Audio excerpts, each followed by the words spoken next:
evening, guys and girls. Welcome to the hippest United talk show you can find in the world, definitely in the States. Bunch of cool cats from the States. I got Mikey and Ronaldo representing the South. Why did I sound like Don Cornelius and Soul Train? What is that in your hand? Oh man, you should know what that is, Case. You should know what that is. I should. You're right. It's a beautiful thing. The Knicks have won the championship.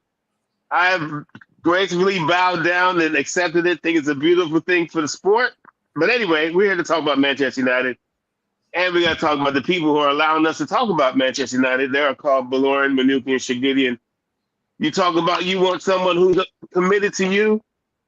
Baloran, Manuki, and Shagidian, it's like having Mbumo. It's like having Cunha. They want to be there for you. They want to. Mikey, what happened? Keep us up to date. Croatia just scored. Oh, no shit. Oh wow. My. Go ahead, bro. Go ahead. Okay, so Baloran, Manuki, and Shagidian, one of the finest personal injury law firms in the country, in the state. Galactically well known. They beat the feds. Of course, they beat the state. But anyway, they're there for you. You can call them at 747-444-4444. Mikey and I had the opportunity to talk to Asha yesterday. He was very supportive, so we always salute him. And they are the official sponsor for Armenian national basketball, which is big. We have went globally. Baloran, Manukian, Shagidian, call them. They're there for you. They got your back. A small law firm with a big law firm feel. Oh, they speak 4 languages, so you know they're international. 747-444-4444. Let's talk football. Like I said, I got Mikey Ronaldo here. B will be on his way. B, the chemist, he'll be mixing it up. He's on his way. Salute. Is that Worldwide Reds? I can't see it. Yeah, it is.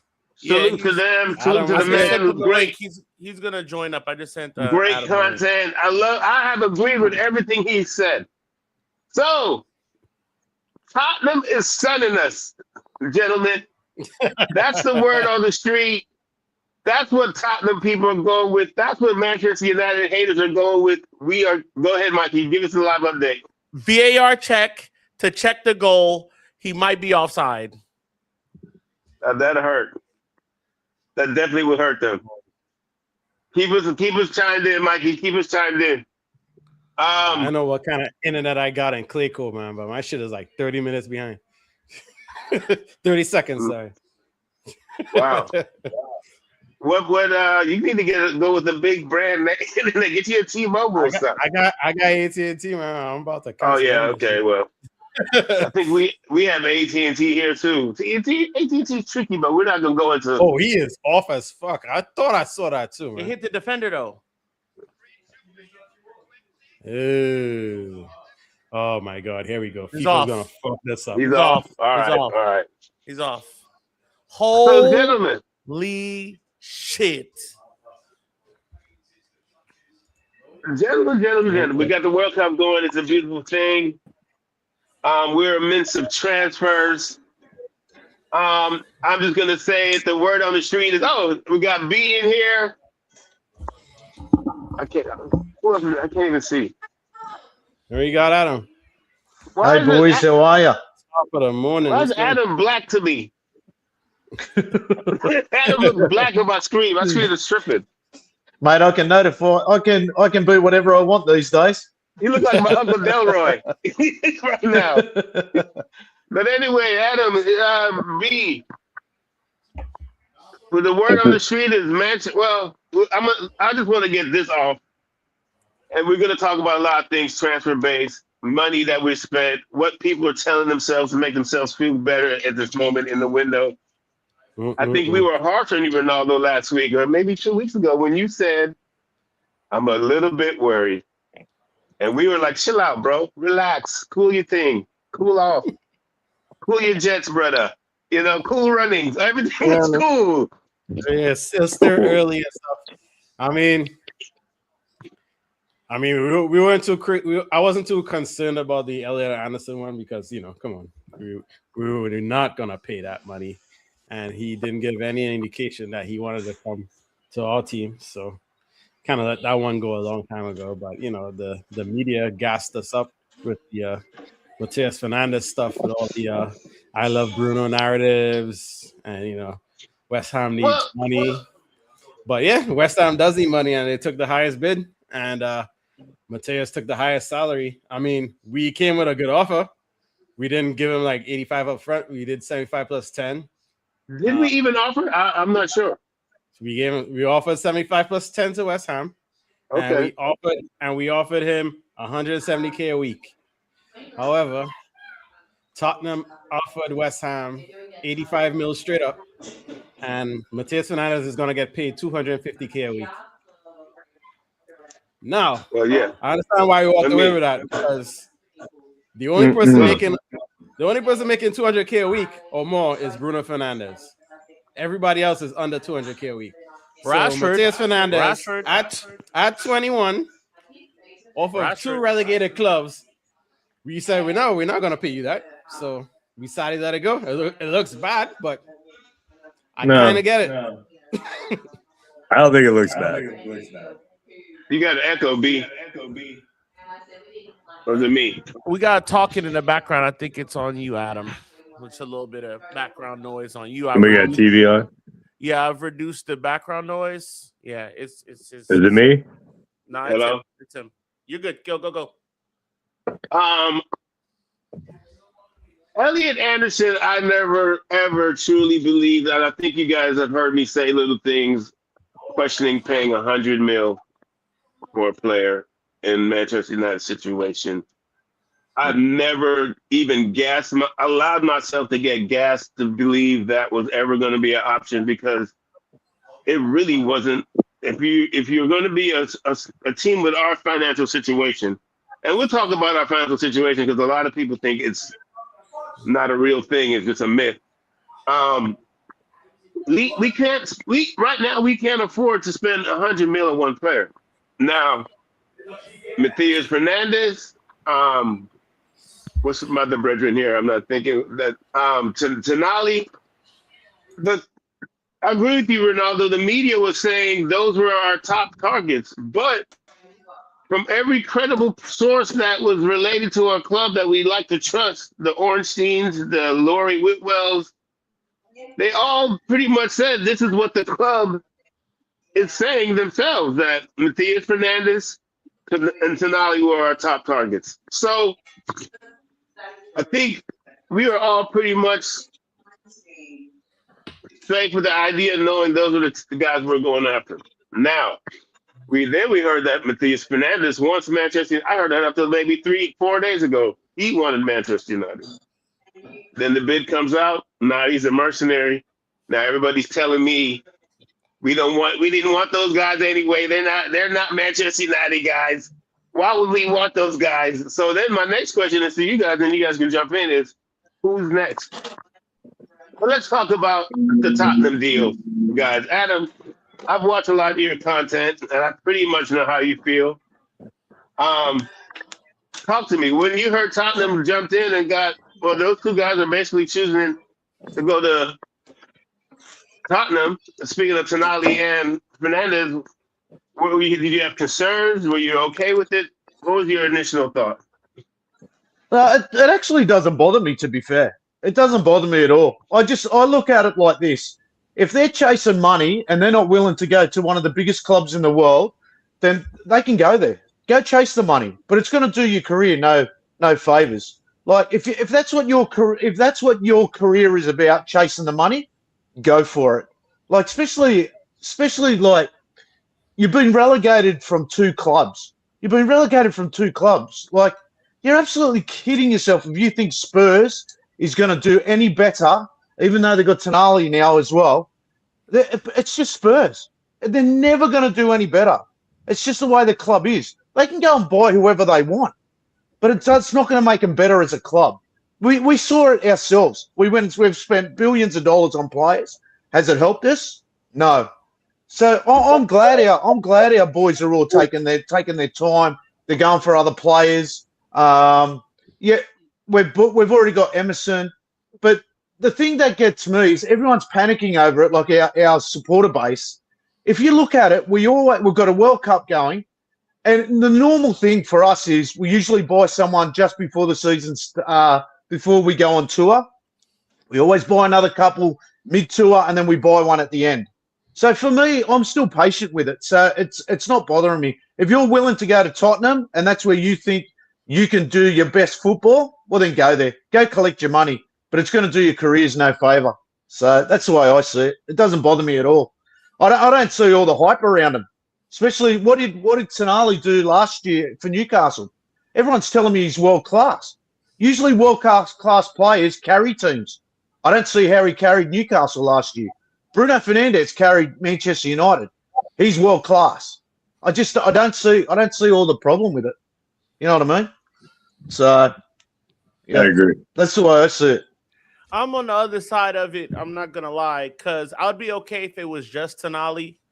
I'd be okay if it was just Elliot Anderson. I'd be okay if it was just Mateus Fernandez. I'd be okay if it was just one of those guys going. But all three of them gone at the same time when they were all targets for us is annoying. It's annoying because we're gonna have to end up paying.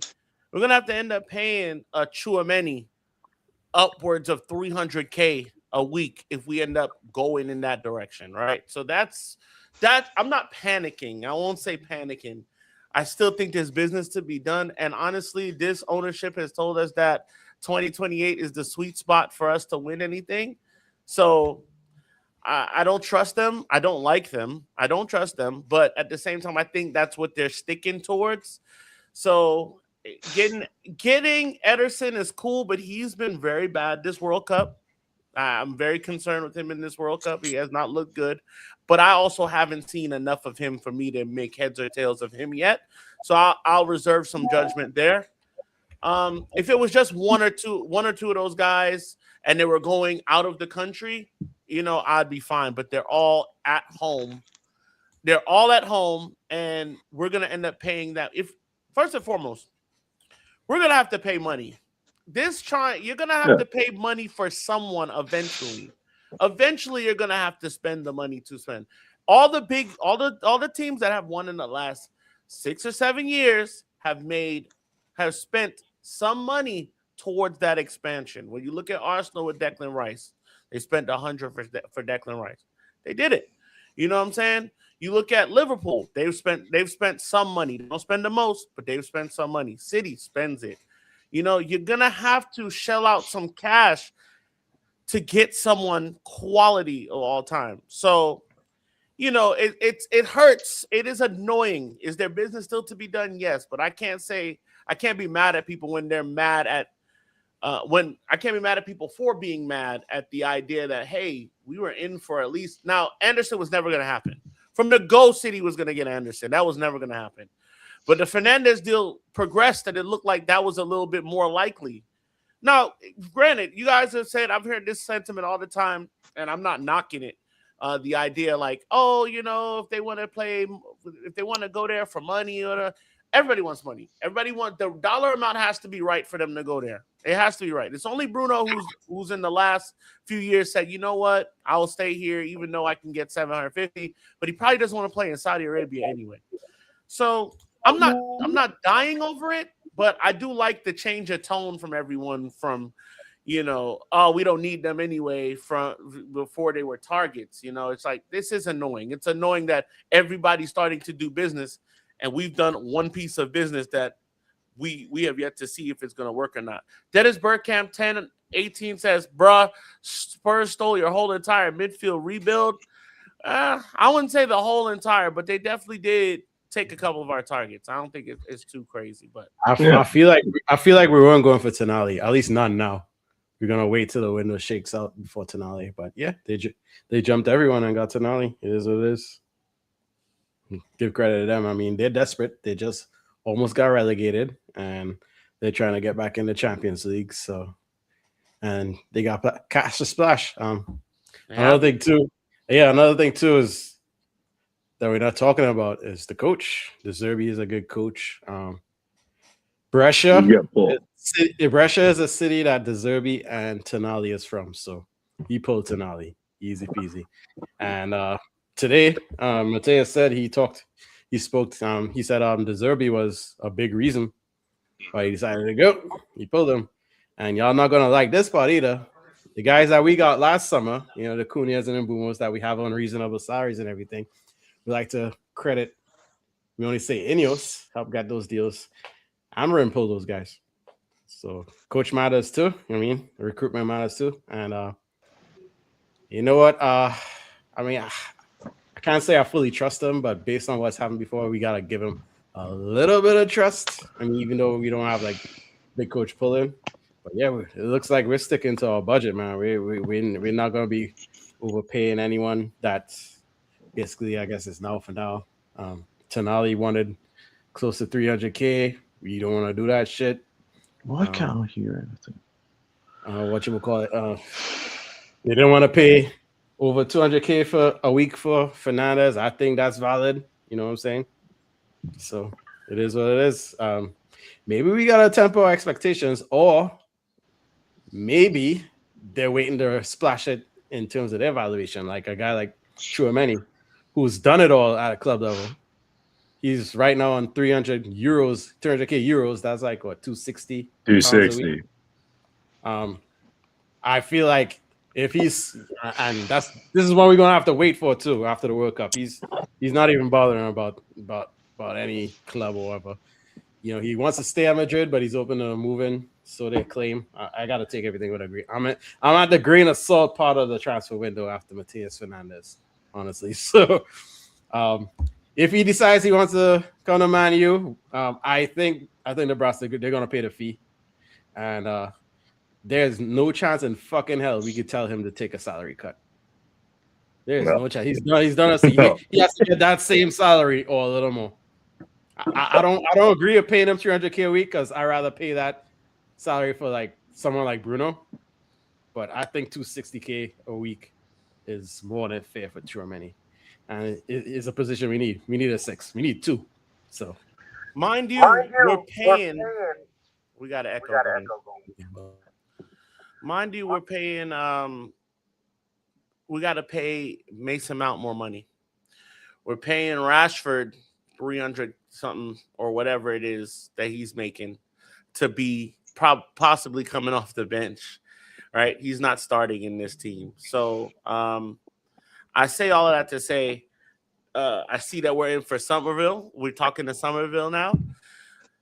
These things have to make sense, bro. And I think that it's bit pieces that need to be done. You know what has us a little fucked up now? Pep's gone. Arsenal's won the league. So now we're all looking at it like, yo, this is the time for us to win now if we go and get the pieces that we can get. We have the coach that we want. We finished third. We have everything rolling for us in this situation here. So it's a little bit of, hey, what are we doing to make ourselves closer to winning the league than we were last year? But guys, this is not, I don't think this is a year for that. I think this is the year to get stronger and make a deep run into the Champions League.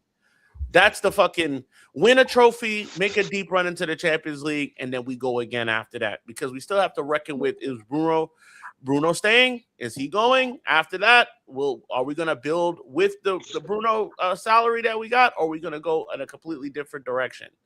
So, once again, I'm not mad at this happening. I wish it didn't happen so soon. I wish these guys were out of England. It doesn't help. I think they're all good players. I think they're all very good players, but I'm not worried yet. But we need to start making some reasonable business soon. I say in the next couple weeks. World Cup's winding down. We're into the round of 16 now.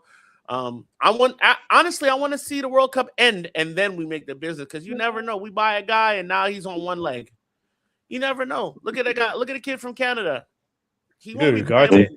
Look, you know what I'm saying? They won't be playing next year. They won't be playing next year. So you want to make sure that you get value for money, and not an injured player. Even though if you pay for them, would FIFA cover their wages if you just bought them?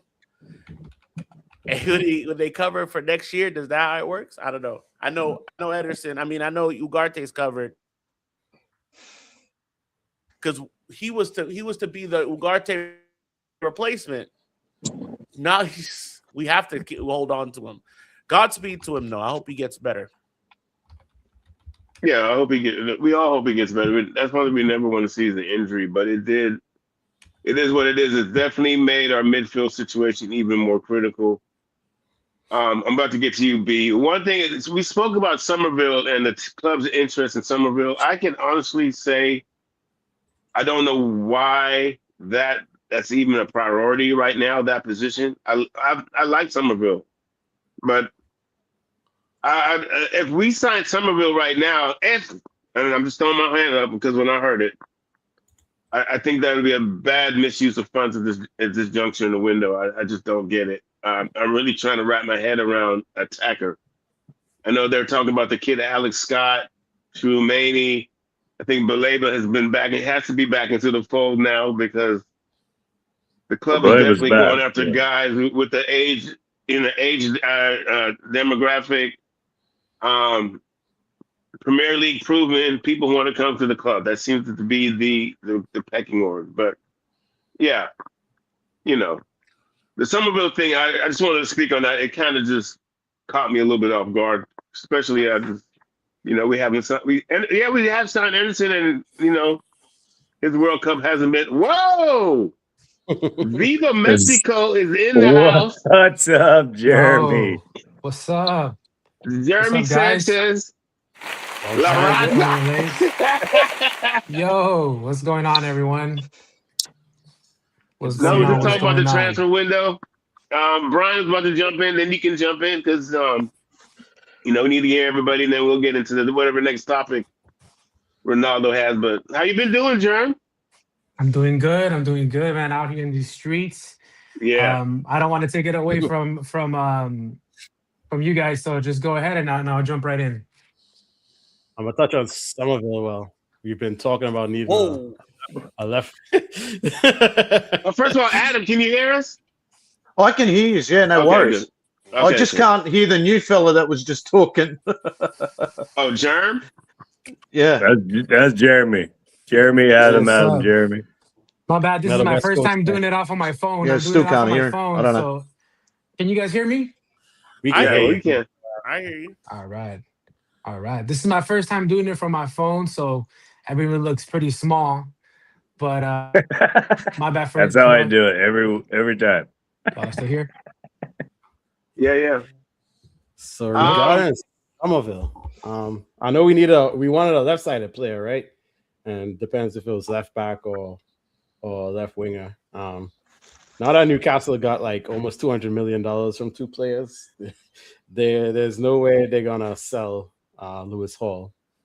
And you hear all the rumors that we might want to put Dorgo as a left winger.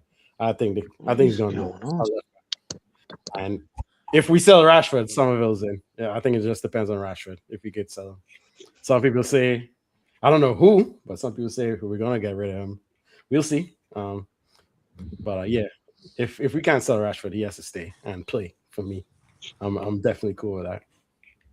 I'm 100%. all right with a Somerville move for depth wise, because like all it takes is Acuna and then Mulo to go out, and then you can play Rashford. Then it kind of solves the striker issue a little bit, the backup striker issue, because you could let Acuna play in that 9, you could let Rashford play in that. If you want to play all 4 of them at one point in time, you could do that. All it takes is a Šeško to go down. Now we're in issues. We need a backup striker. So if you keep Rashford, you could let him play in the 9. You could let Cunha play in the 9. You could let Xerxes going to be on the way out. So we can't rely on him. And you got a Somerville that can start on the left-hand side. You got a Ahmad that can start on the right-hand side.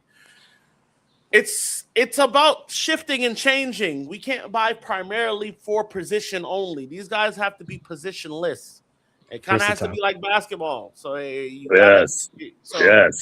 I don't know. I'm okay with that. People were mad at me. I'm like, I've liked Somerville since Leeds. Since he came on that Leeds, I was like, oh yeah, this guy's he's fast.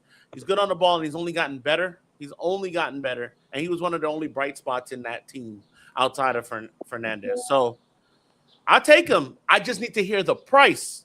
It can't be more than $50 million. It can't be. You hear me? It has to be 100%. 45 million or something like that. And he has to come on for a little bit more than what he was making before, but it can't be.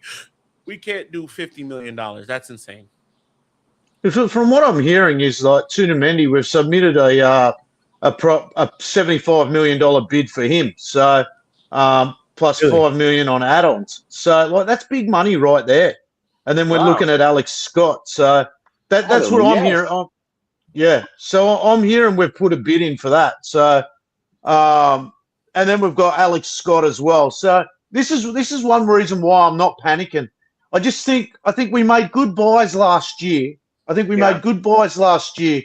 So we've just got to trust the process. We've got to trust something, haven't we, as fans?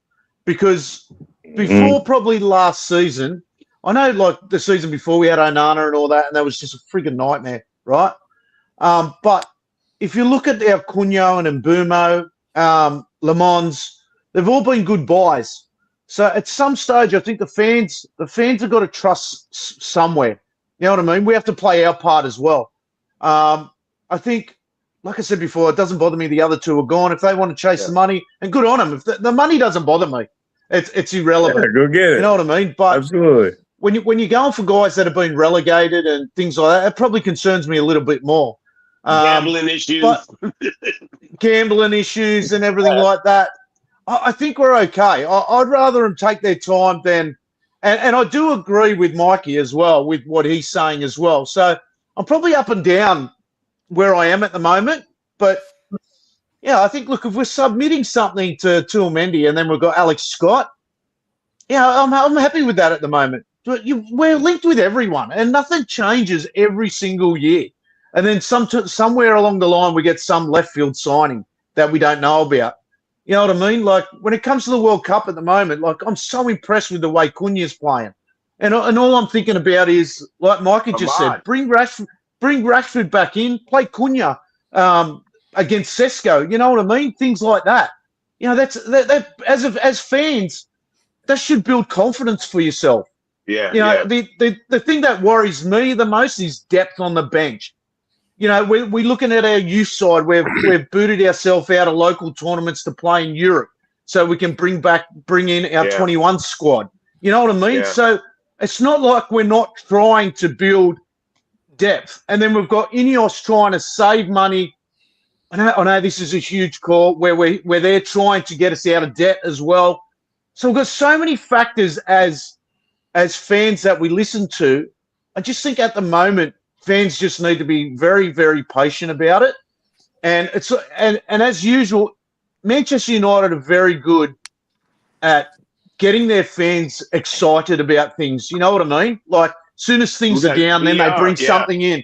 You know, we're so bipolar as fans at times. I think at this period with the World Cup, that's a fantastic way to we need to just probably enjoy the World Cup. As much as it's doing my head in at times.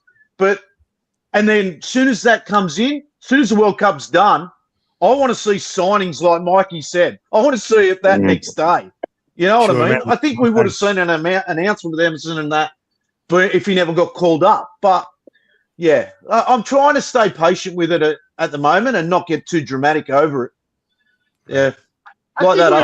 We should be patient. I'm sorry, B. Go ahead. No, I was just going to say, that other Muppet on the podcast where he's going off because we lost the players to Tottenham. Like, you're absolutely kidding yourself. If you're if you're blowing up because we lost those two players, God, man, give me a break. Yeah, it's like, as fans, we just need to just fall back sometimes and enjoy the ride. You know, I think a lot of ways we feel that our opinions really matter than it really does. And then, you know, everybody has to chase and want to be the one to say something. Yeah, let me tell you something. If to me, this whole window, the prize has been too many. To me, this whole window, the prize is too many. Now, the day I hear too many goes to Arsenal, I'm going to lose my shit. That's when I'm going to lose my shit. You know what I'm saying? You mean Chelsea? Yeah, I was going to say, you mean Chelsea. That's when I'm going to trade him for Enzo or some shit. I'll lose my shit too. Yep. Yeah, that's when I'll lose it. You know, but I told a good Irish friend of mine a couple of days ago. I said this leadership has earned the right for us to give them some trust right now. I mean, think about the diamonds they found, Dorgo and Lamont. What is that? You know, these are two gems that they brought in here. That's a great point. So they've shown the ability to get the high salary guys and guys that we've never heard of at all. Think about it like this. Think about it like this. In the attacking group, you have Ahmad, Sheshko, Cunha, Mbumo, Dorgu, Rashford. You add on a Somerville, you have 7 attacking players that are high-level players that play in the Premier League that's to go into the 4 tournaments that we're in. Guys, we're in 4 tournaments again. Okay, I know it's been a long time. It's been a good few months, but we're back into the major tournaments. We have our league, and then we have the FA Cup and Carabao. I am not worried. I think the Tchouaméni deal, if that comes through, if the Tchouaméni deal comes through the way it is, I think all good. I think Chelsea's the only real as far as English teams, I think they're the only real threat to take them, and they look like they're interested in that. But I don't think he goes there. I think he comes to us, and I want to hear the money for it. But I'm okay with building this attacking base as it is, because we played some really silky attacking football. We've won games in every phase that it has to be in. Dog fights. We've won close games. We won dog fights where we weren't the best team. We've outright played people since Carrick's been there. We've beaten some of the best teams that there are in England, smacked them out the park. We would win the league if the league was only from when Carrick started to the end. We would be the one winning the league at the top of the league by points. So I'm not worried. I think Carrick's appointment makes it all good for me because we have a competent coach that's a player's coach. Okay, that's the biggest thing. And people forget with the Rashford thing, I've been getting a lot of pelters for Rashford. People have not liked my thing for Rashford. Rashford did not quit on Manchester United. Rashford quit on Amorim. Okay? Thank you. And guess what happened to Amorim? I've been saying it all along. Yes. We all quit on Amorim after a while. Amorim quit on us. So thank you. It wasn't, keep it going, Mikey. Said it. If it was Garnacho, that's another story. That's another story. Garnacho wasn't improving. He deserved the chewing out he was getting, and he was being a diva and causing the leaks. Him and his brother. That's a whole other thing. This is not the same thing with Rashford. Rashford was dealing with. Now we have a Carrick that could cover a guy like Rashford, an ex-player who's won it all, who's seen it all, that could relate to it, that Rashford's played for before when he was here the first time. Okay? He could cover a guy like Rashford, talk to him, get him through the hard times, and we could figure it out. I was all on board. When Barcelona didn't want to pay, I said, bring him home. Bring him back.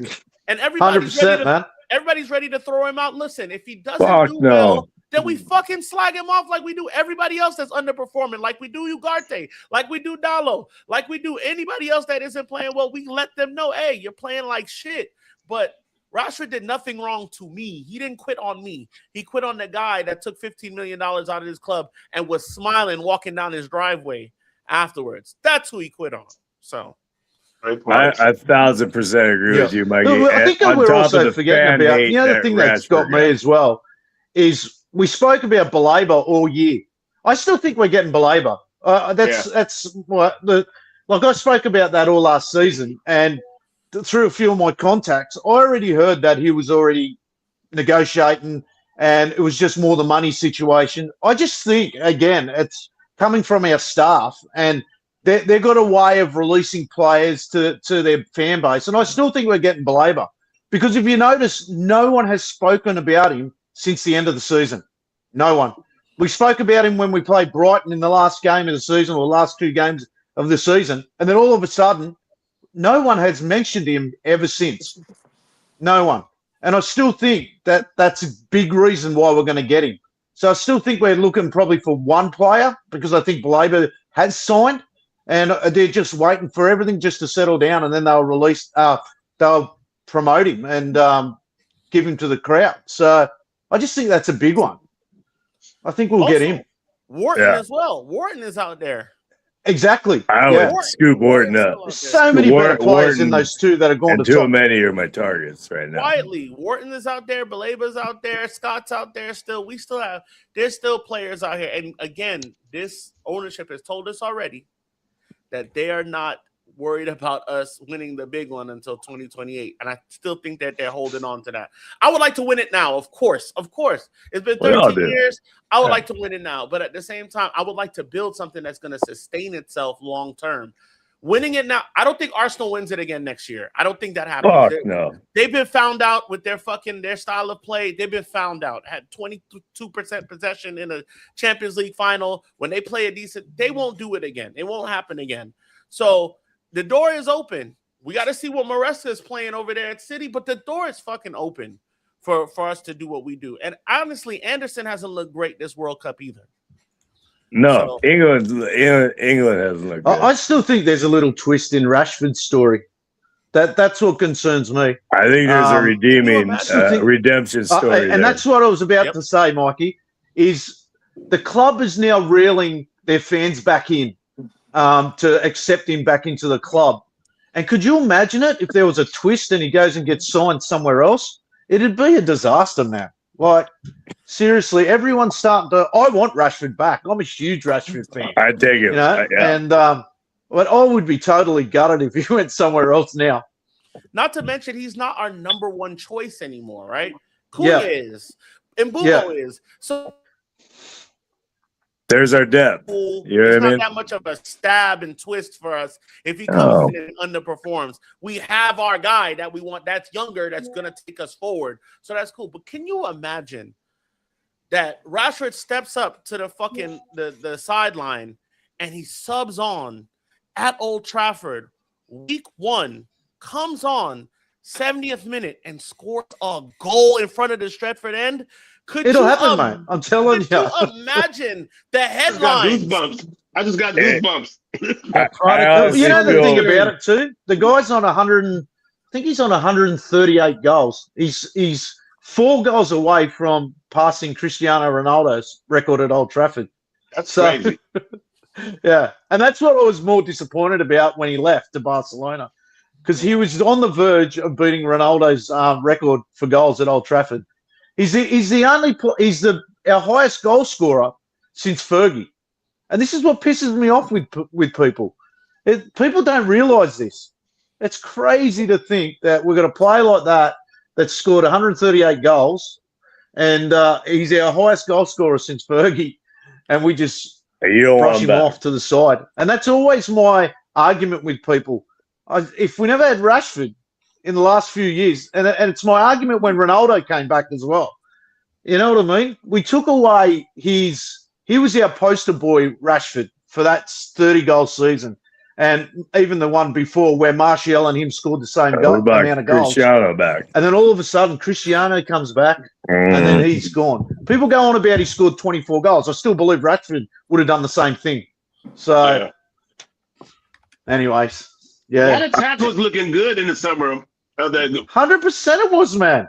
Marshall, Greenwood, Rashford thing. I mean, but and then I agree with you. I think Cristiano came in and affected a lot of development. It was a bad idea. Mental development of guys learning how to carry a club. Because then all of a sudden Dalot and Bruno Fernandes, that whole season, were only looking for Cristiano Ronaldo. They weren't passing into anyone else. They were always looking for CR7. And, it became even Luke Shaw the season before. The combination Luke Shaw had with Rashford that 30-goal season, there was a little bit tick-a-tack down that left-hand side. You know what I mean? And then Martial would come on. And then you had Rashford coming through the middle, Martial on the left, and Luke Shaw getting involved as well. But anyway, that's gone now. We need to move forward. I just killed him. It's wild. Go ahead. I bring Rashford back 100%. So we talk transfer, we talk Rashford. I don't want to get into the money part. Let's talk about what's going on in real time right now. And so we can get Jeremy involved since he's got on his Mexico kit. I had the pleasure of being in the streets a couple nights ago. I wish my brewery was based around the Mexico-England game. We would sell so much goddamn beer. So much beer. That's going to be... Just to jump on first about United, for me, I think I would just want preferably to bolster up the midfield because we're gonna have a lot more games. So last season we were just having to deal with the Premier League. That was fine, but we just need a lot more fresh bodies. So what concerns me is just adding a few pieces so we can like again bolster that midfield, give some guys some rest. It's a little disappointing seeing some of the guys that kind of went off the board, but I mean, if we're on to the guys that they talked about, like, I mean, I would love Tuchemini, right? I would really like that guy. I just really want to bolster up that midfield. I'm trusting on the coach. I mean, that's kind of all I can say for right now. Just bolster up that midfield. And for Rashford, I was a little on the fence with him because I wanted to see a change of scenery for him. It just looks like for me personally, I just would have liked for him to just flourish somewhere else. But if everything's okay with the coaching staff, if coming back, great, come back. Be in form after the World Cup. Right now, him and I are enemies. I do not want him whatsoever to be in form on Sunday. I want him to struggle with that air, with the fan base. I want him to get no sleep. I don't want him to adjust to that altitude. But for all sake, once he comes back, England's in trouble, bro. yeah. England's in trouble.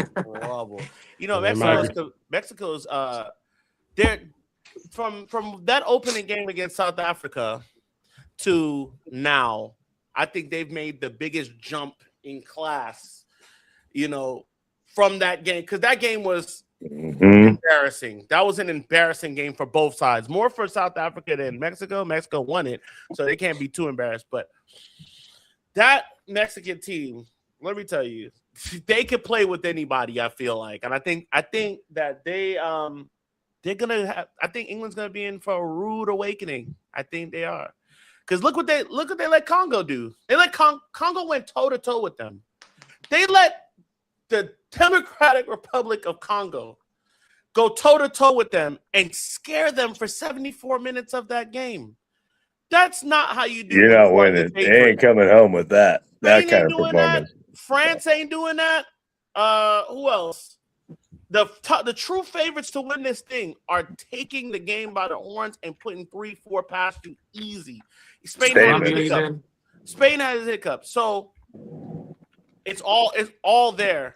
You know what's crazy? To do that big one, and I hope so. You know what's crazy? Usually with all the fans, like the English fans, whenever they're talking about like the clubs, I'm like, oh, whatever. But all of a sudden now, they're like talking so much smack. I'm like, oh, damn, I just hope we beat them down. Because they're like, oh, Mexico has no class. They got like average players. Who are their players? Oof. So some of that, I'm like, all right. Ecuador was talking the same nonsense. They were saying they got Premier League players that have won the Premier League. And that dude, Hincapié from Arsenal, the dude from PSG. And this other dude, they got Premier League players in PSG. I was like, all right, y'all got nothing. And like they were saying that Mexico has no midfield, all their players on the Mexican league. Well, look what they did to you. They ran you out the field. The first 45 showed class. The second half, they were able to show that they stayed organized, a mid to low block, defended that lead. That was beautiful to see, especially Raul Jimenez scored that second goal. But let me get on first on, I know I'm ranting about Mexico. No, check your shit. But about Quinones, that just goes to show you the power of immigration all over the world. Wow. An immigrant came in at 16 years old, 17 years old to Mexico. Citizenship? Shit. They got him out the jungle. He was literally just him and his mom. And he said, Mom, I'm going to take care of you. Once he got his first big league contract at a 16, 17, was in Mexico for like about 10 years. When Colombia came on knocking, he said, no, I'm going to play for Mexico because Mexico gave me everything. They gave me money. They gave me a home. They gave me my wife. I got kids. So someone like that showing gratitude back to Mexico. And look at that. Look what he's done. He's been the highest goal scorer for Mexico thus far in the World Cup. Beautiful goal. Raul Jimenez, dude could have died. Luis, what's that dude from Arsenal? Screw that guy. But now he's back, scoring goals. They played well. Just like Mikey said. Played great. They did such a jump from the first game to now. they stayed organized, and I'm not saying they're gonna win against England, but it's gonna be, it might be a 50-50. They're gonna win England, against England. yes, the I'm not saying. altitude, that fan base, Sorry. I mean, they're gonna be throwing all sorts of dark magic, as you say. They're gonna be knowing they're gonna be knowing where that hotel room is at, bumping music, fireworks, whatever it is. Nobody does dark arts like CONCACAF, baby. I think Nobody Mexico's does been dark one of the arts most like consistent CONCACAF, sides in the baby. World Cup because there hasn't been too many consistent sides. England definitely not consistent. They're gonna manage it that won't even play Manu. Like it's an absolute ridiculous. It's a If they haven't got Manu like, can't get any if they're minutes. not running, England just have been terrible in my opinion. They've been like Kane. If they haven't got Kane, they're in trouble. You know what I mean? England's midfield has been horrific. They haven't dominated one game yet, except probably the second half of their first game. I think Mexico are a good shout. I think Mexico's what, 83 games? They've lost what, 4 games in 83 games? That is crazy stat, like absolutely unbelievable stat. I think England's going to exit. I don't think Tuchel's got a plan B. I think he relies on Kane a lot. I just think they're in trouble. You spoke about the altitude problem that England have got. They're in all sorts of trouble. Mexico's too quick for them, for starters, across the park. They move the ball faster than England.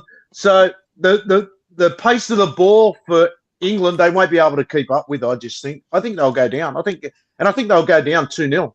I don't rate Pickford as well. You saw a couple of near post goals. I think Pickford's too slow for him.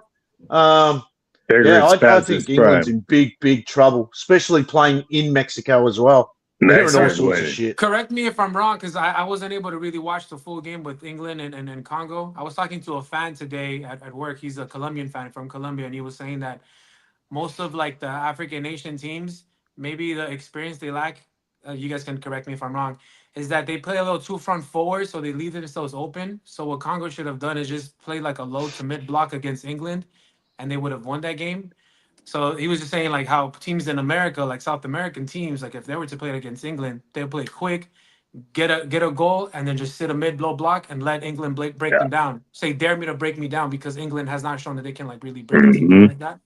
100%. They can't. Look, even in the English Premier League, a lot of teams in the English Premier League, when teams sit back, I don't know one team that can successfully, probably City, can sit back and go, yeah, we're going to score in a low block. The England players all struggle with that big time. I tell you, one player who doesn't struggle with that. I think a lot of the African teams, to be fair, have been unlucky in this World Cup. I think referees have absolutely ripped them off hard. And it's just been a crazy World Cup for refereeing for mine. It's just some of the rules that have been shocking. There's been some weird shit. But yeah, I think Mexico's going to go through. I'll be surprised if England win, unless it may go to a penalty shootout or something like that. But England have showed me nothing. Look at England-Ghana. Ghana played a low block the whole time. Literally parked the bus 10 behind the ball, and they couldn't break them down, and it led to a draw. So I think that the thing is with what you're saying, Jeremy, I like that the African teams are trying to go toe-to-toe with all of them. I 100%. love that Haiti was trying to go toe-to-toe with Brazil. It didn't work out. But I respect the fuck out of it, because it's like, yo, we've never been here before. So nobody wants us here. Or if you listen to fucking Gattuso said he don't want as many African teams in. Haiti never had a home game, shit like that. It's like, yo, let's go toe-to-toe with these guys. Cape Verde tomorrow. They're probably gonna get pammed. But I hope they go toe-to-toe and hold their own. It's the World Cup. Put it all on the line. Put it all on the line. So I respect that. But if you play like Ghana, I hope Mexico hits on the break, but I also hope that you keep possession, because this fucking Tuchel decided that he was going to take what's his name? Dan Burn. He's going to take Dan Burn instead of Luke Shaw. Luke Shaw, who's been a stalwart in the English side, who played his first ever complete season, right? In 11 years at United, played his first ever complete season, 38 whole games and some more. You say, nah, forget that. I'm taking Dan Burn. I'm going to take Dan Burn, who can't run, who can't track. You can't do nothing. You took him instead.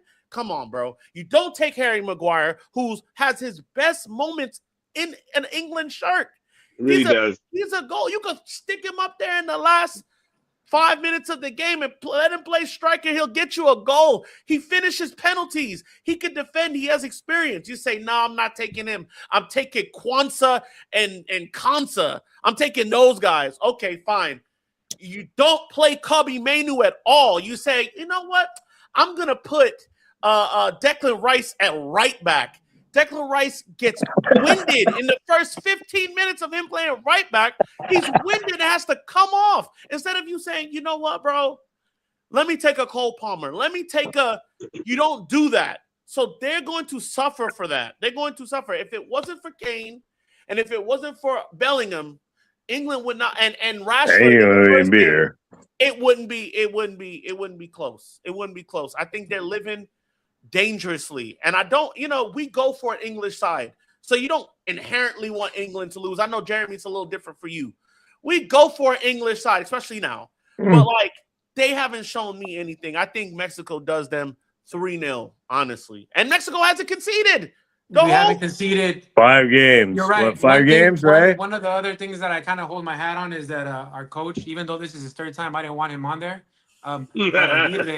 Aguirre's been a coach that he coached in La Liga. He coached a lower side, Mallorca. He coached them to a final in their cups. So he's been known to bring a lesser team to like a final. So he knows how to kind of play with lesser talent and bring good results. And on top of that, his assistant coach is El Kaiser, Rafael Marquez, a legend over there with Barcelona as well, center back. So he has guys that know how to play football, manage a game, know how to take the temperament of the team.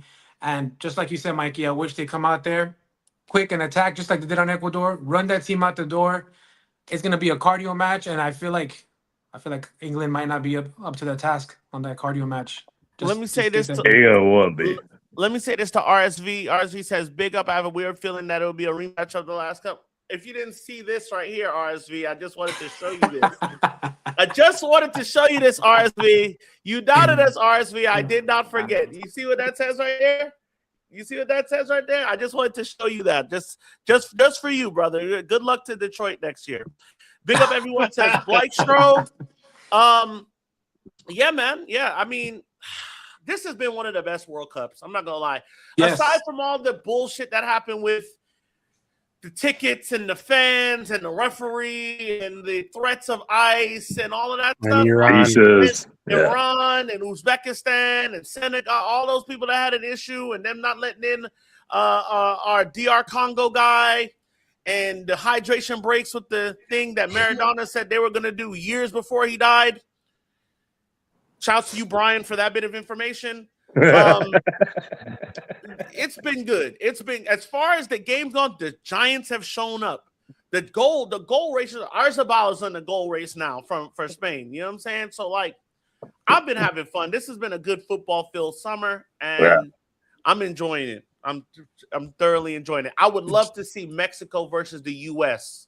Oh my goodness! At some point, that would be amazing. At some point, this country would go insane. It's only going to be in the final. It's only going to be in the final, which I'm wearing a Mexico. It have to be we're on opposite brackets, right?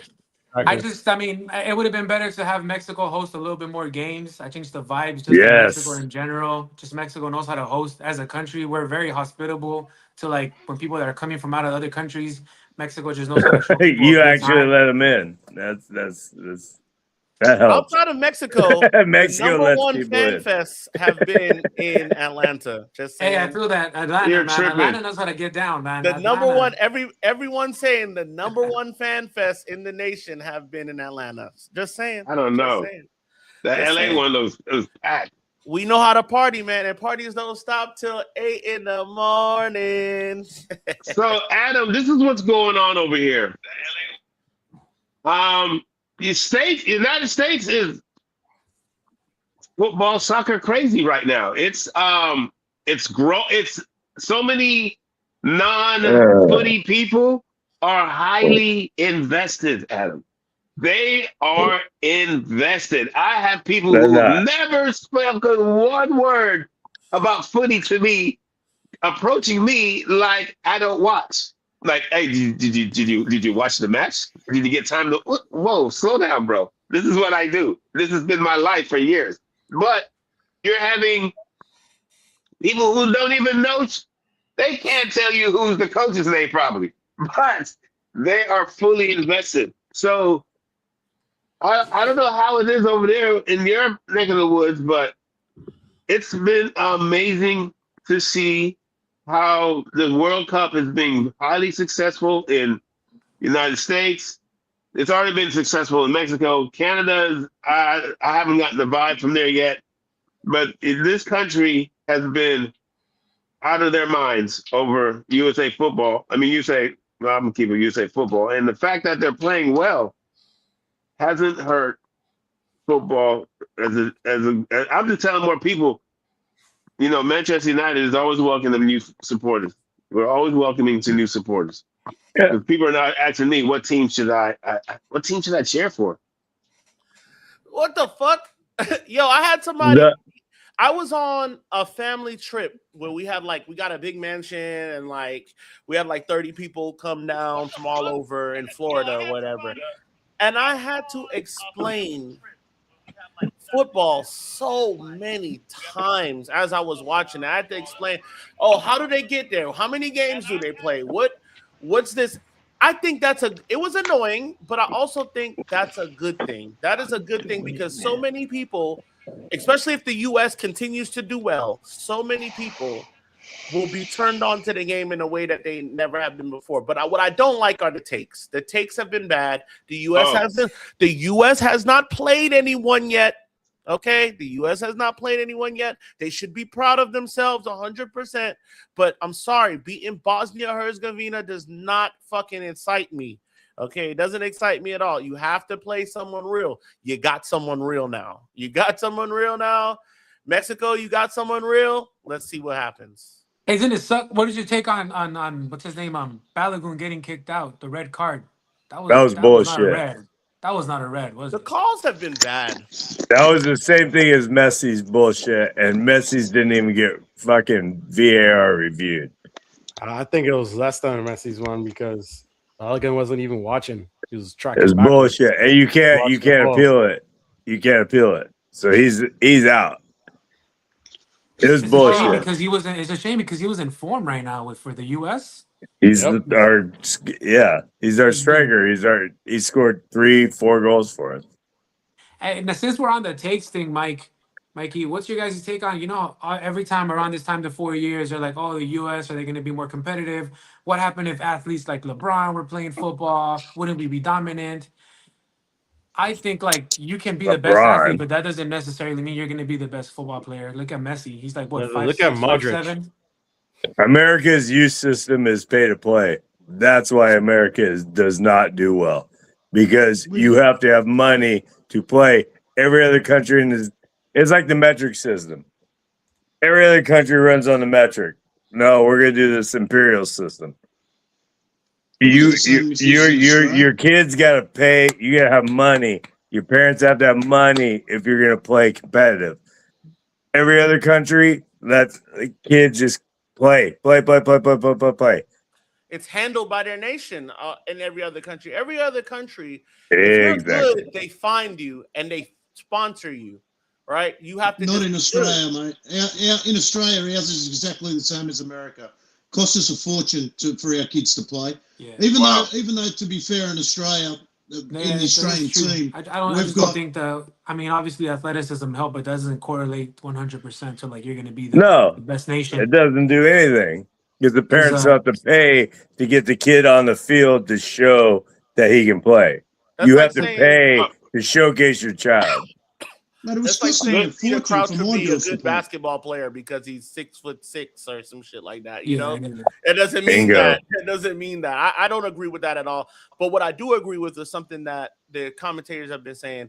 When America shows interest in something and we put our all behind it, we find a way, and especially when there's money behind. When there's money behind it and there's money to be made, we find a way to get good at it really fast. So we have to have an academy system. We have to do away with the whole college nonsense that they do here. Fuck the college thing. There has to be some travel shit going on here. We need some of the English, some of the Spanish, some of the just the European clubs to come in like Chelsea does here in Atlanta to foster talent, to bring real talent through. And the target for the MLS it's not supposed to, I'm going to play in the MLS. Yeah, it's cool. You should want to play in the MLS. Cool. And that's fine.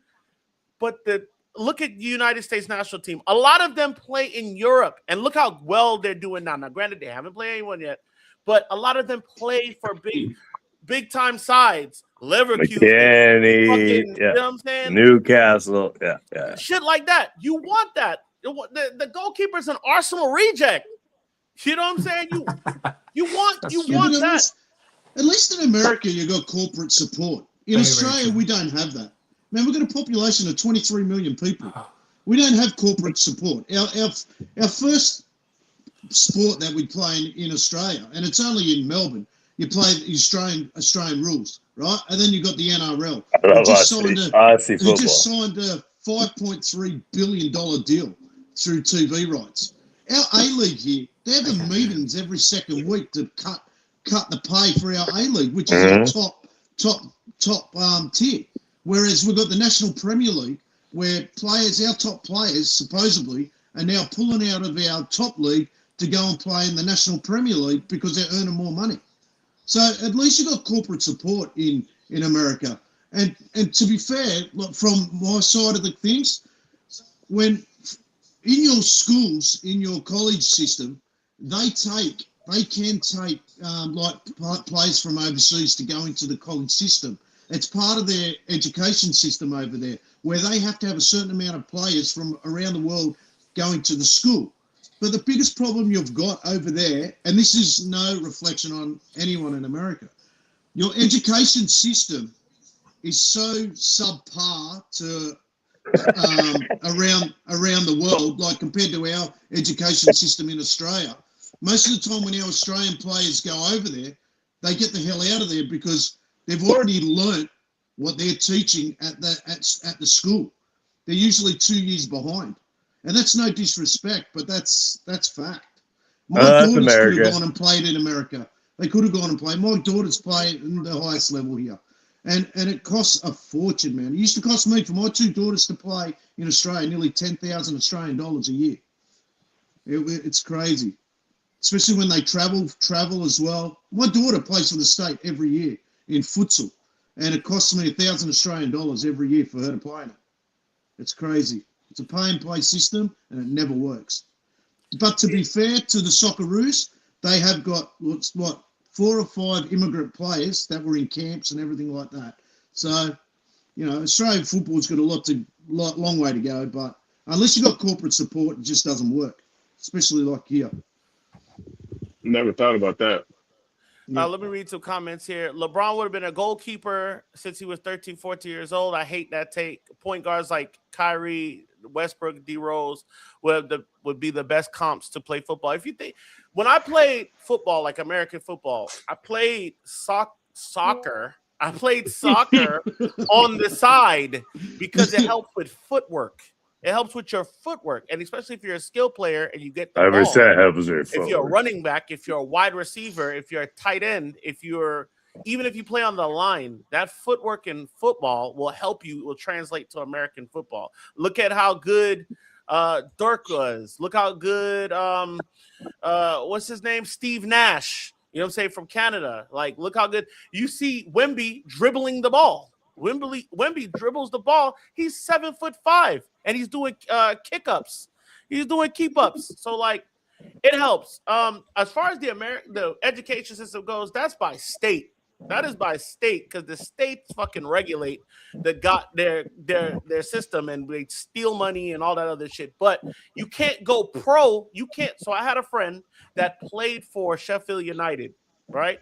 Played for Sheffield United in their youth team, came up doing his thing, and he fucked his leg, couldn't do it, decided he was going to come to the States and go to college. The college got him in. Florida State got him in, was going to get him play football for them. You know what they told him? No, because you played pro, quote unquote, pro elsewhere. So you can't be an amateur here.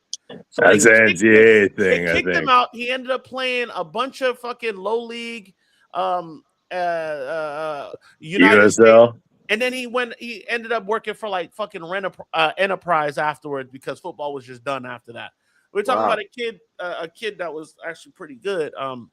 I get his name. He's like a friend of a friend. He's not really my friend, but that was his story. And I looked at him. I'm like, damn, that's crazy. But they won't do it. So it's like they still have amateurism as an issue. Yeah. A lot of these colleges don't have teams. They don't value football. If you have Georgia football, right? American football college is one of the highest paid programs in the nation. There's higher ones, but there's higher. And like their focus is on football and basketball every fucking year. Georgia basketball sucks, but Georgia football every year is the fucking prime focus every year. They're not worried about if their soccer team is good. No. They're not worried about a SEC soccer scholarship that they could do. So that's the issue. The attention to the game and the want. Exactly. All of these guys got a chance to see, hey, money is running this motherfucker. Money's running it so bad that all these stadiums had to take their fucking logos off. It's not the stadium in Atlanta is not Atlanta Stadium. It's the Mercedes-Benz Stadium. They can't say Mercedes-Benz. That's how much money FIFA has to do it.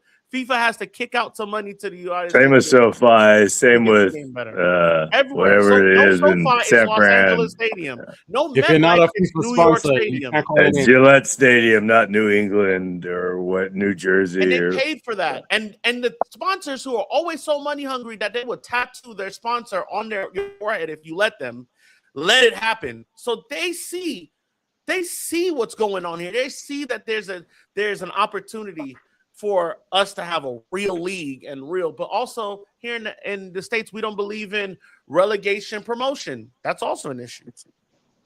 Yeah, we don't have that either. Yeah, gotta have that. Yeah. But yo, we're gonna read this. Tell your daughters though they can go to a fine institution at Southern Cal where we do honor men's and women's soccer, as they call it, and we do put money into all sports. But we do find ways. We have boosters and donations that make sure men's and women's soccer is very respected. Not like Georgia. Thank you. Damn. I have friends that play in America in college over there. I had a cousin that went to Utah for softball. Yeah, and, the West. We do it the best. And win the less. I don't know about Utah, but yeah. Fair play this year. Fun. Fair play this Good year. fun. Knicks. Yeah. All right. We're on the hour mark. Let me read these Portugal last won. comments. Let me read these last comments here because we got a next game coming on 11 o'clock, which I love because I do not have to go to work tomorrow. So I've been off since 3. I'm gonna be at the piss. I'm gonna have a piss up tomorrow, going to the boozer.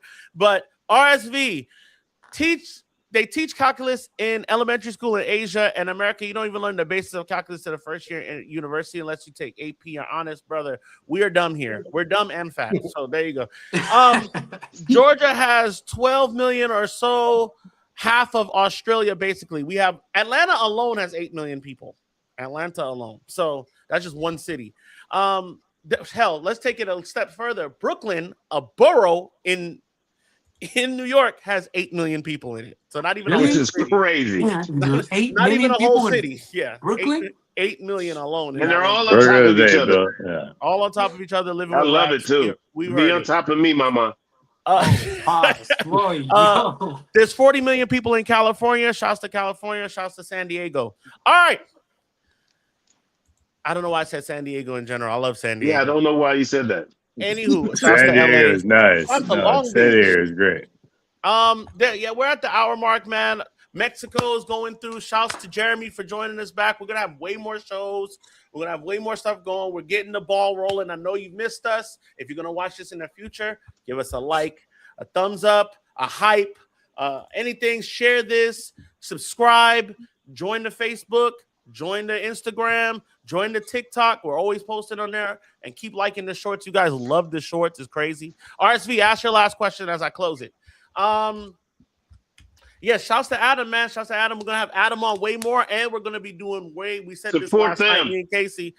Support Worldwide Reds. They are Aussie brothers. Support them. They're always having shows as well. Shorts. Join their TikTok and Great their content. Instagram, all that stuff.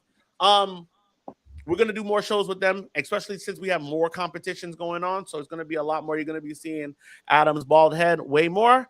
And it says, he asked this. He says, will the World Cup ever be held in Australia and New Zealand? I hope so, man. I think No, y'all guys. never. I think you I guys. think Oceania go get it at some point. We would Yeah, host the- a good World. Australia we and would China host a need the good- World Cup. Oceanic. We would I host mean, a that's good their World Cup. federation, right? Oceanic. Isn't that what you guys are in? We would no, we're in Asia. Australia's in Asia. New Zealand's in Oceania. So we moved from Oceania about 10 years ago or so, probably more. Oh no shit. We'll make the World Okay. Cup every year. And but we've got good stadiums, but they're just not big enough. So our stadiums on average are 40,000. We have got stadiums that are 80,000, but they're just Those are cricket ones. they're just right? not built. They're not built for football. They're shocking. They do my head in big time. As New Zealand's got population of I don't know 5 million, 6 million probably. Yeah, way less than Australia. Yeah. Yeah, that's it. Like I would love to. We hosted the Women's World Cup last year. We've held a Youth World Cup in the 80s. But as far as the Men's World Cup, we just don't have the corporate backing, mate. And you need corporate. And I don't want to see it here because I'd be embarrassed. Seriously, we don't have the stadiums. We've got good stadiums for rugby league and everything like that, but we don't have many. So, like in Sydney, we've probably got 3 major stadiums, and 2 of them hold 45,000, and one is the Olympic Stadium. That'd be which hard to holds hold a 80. final in. Yeah. Yeah, no, but you sit too far away. Like it's a more of an oval-shaped stadium. It's not a rectangle. Yeah, it's for you know Aussie what I mean? football. It's not for Well, soccer. They don't footy. even play. Yeah, They don't even play yeah. AFL on it, so they don't even play that on it. They play rugby league on it, and it's just shit. You're not Okay. right on the right on the field or anything like that. You sit too far back. By the time they put all the sponsorships around the perimeter, if you're sitting low, you can't even watch the game. So, yeah, it's crap. And you guys won't do like Qatar did and just throw a ton of money, Won't happen. shift The it world out time from difference, too. Unless it's rugby education league or to AFL, we're gonna just build all these stadiums we need for a single youth. The world time difference in when it comes to Australia for like even England and even like us would be fucking mad. You see, here at the moment, it's It's quarter past 12 in the afternoon here. Yeah, and So- it's 10, A lot 15 of here early and mornings. 10, Yeah, 15 but America, at night. see, the US World Cup works well for Australia. For times. Works perfect. Okay. All right. Don't they? Yeah, so- Aren't they making the time for the U.S. World Cups also like European friendly for some of the European teams? That's why you get those 8 o'clock Eastern games and We got Yeah. a game coming on at 11 o'clock in the next yeah, 45 that's minutes. why There's a those game 8 coming o'clock on. Eastern You games got to are get them England games where it's They're 3 a.m. over 6 there, 4 a.m. a.m. So they know what we go through when we wake up at 3, 4 in the and morning. it's like 5 or 6 Oh, in right. England. The average watch time for me from England to Australia is like 1 a.m. Yeah, our average 2, time is about 3. 6:30 a.m. Yeah. on that. I I have- said average. I have a friend that's he's part of the UK Falcons, so it's like a UK Falcon. I've probably said it on here before. They watch the Super Bowl at like 1 a.m. last Yes, year. the Super Bowl's midday for us, generally. It's Yes. perfect. Yeah. Well, yes, guys, thank you so much for joining, man. Thank you, everybody. RSV says, well, Australians and New Zealanders suffer the most for EPL matches, UCL matches all the time by waking up at 3, 4 a.m. all the time. Yep. And Blake Show said these late games are ending at like 5 a.m. ish. I've been watching the BBC Pulse and ITV streams. Yes, same. I've been watching Telemundo. Telemundo's been giving it up the real way. So and they show they don't do the hydration break. Like the hydration break's still there, but they don't do the ads during the hydration commercial. And you avoid Lalas too, Alex Lalas. Oh my God, that guy is an absolute fucking Lalas needs to just get. Well, I got so much for him. I might do a video on him. But yo, shouts to everybody. Keep watching Telemundo. Let's go. Viva El Tree. Love each other. Thank you, Adam. Thank you, Ronaldo, Casey, Jeremy, Brian, everybody. We love y'all. Shakidian, man. It's all love. Until next time, man. Up the fucking Reds. We'll be back next week, same time. And just love each other. Happy 4th of July. Who gives a fuck? Yeah.